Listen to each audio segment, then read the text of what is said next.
Kinulong ko na si Dagol ko. Pinasok ko na dito sa kulungan. Baka upaka naman. Tatlong mandarambong.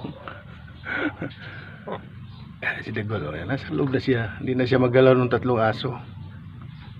Ano ka, Gol? Okay ka na dyan, Gol? More egg pa, Gol, ha? More egg. Humihingal si Dagol. Tama yung laki ng butsi ni Dagol. Busog na busog. Produce ka pa, Gol, ha? Produce ka pa itlog, Gol, ha? Damihan mo pang pangitlog. Okay.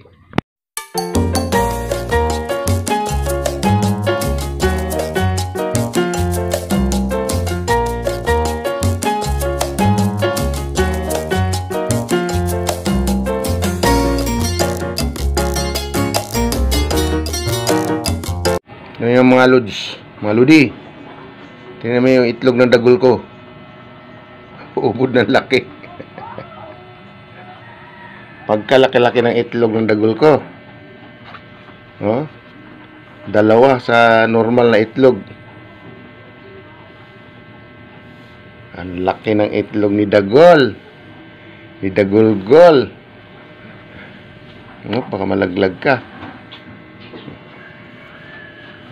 Kaya sinasabi ko sa inyo mga kadungski, oh, pag nangitlog si Dagol ko, grabe laki. Parang ano, ostrich ba yun? Laki-laki, di ba? Mga kadungski, mga lods. Kaya hindi ko pwedeng katayin to, eh. Alagaan ko talaga to dahil grabe laki mga itlog, eh.